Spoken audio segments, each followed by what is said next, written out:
for you here today, but I wanted to say that we're not on here talking about like smoking is good for you, but the medical establishment has had so many myths, so many false theories of disease over the years. And this is a short list of things they blame on smoking, right? Cancer, heart disease, stroke, lung diseases, diabetes, chronic obstructive pulmonary disease, or COPD, or chronic dry cough, which includes emphysema and chronic bronchitis. They say it also increases the risk for tuberculosis, certain eye diseases, problems of the immune system, including rheumatoid arthritis. But here's the problem, Dr. Wallach. As you know, smoking is way down. Smoking in America, they're saying it's like 12.5%. But even if it was 20%, that doesn't explain the 238,340 new cases of lung cancer, according to the American Cancer Society in 2023.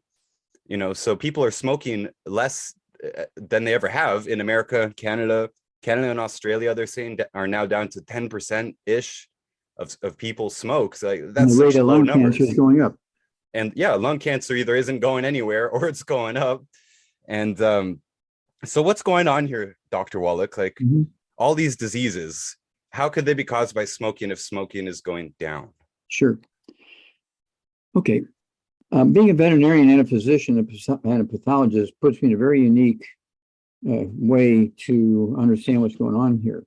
And so I looked up some material on animal studies on smoking. You know, they lock them in a airtight box and they put cigarette smoke in there and cigar smoke and pipe tobacco smoke and everything. And I found one interesting article on that.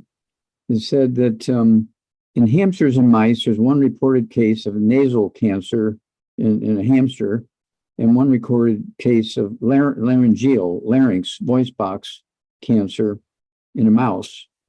There's no lung cancers reported in the animals that were put on heavy cigar smoke in these airtight boxes. So what's going on here? Well, it's very simple. I hope you're sitting down. This is very simple because all the laboratory animals, they get these pellets made with optimal amounts of vitamins and minerals and amino acids and fatty acids, okay, for those animals. And these diets have been perfected over 100 years. And so their immune system is getting what it needs to reduce inflammation.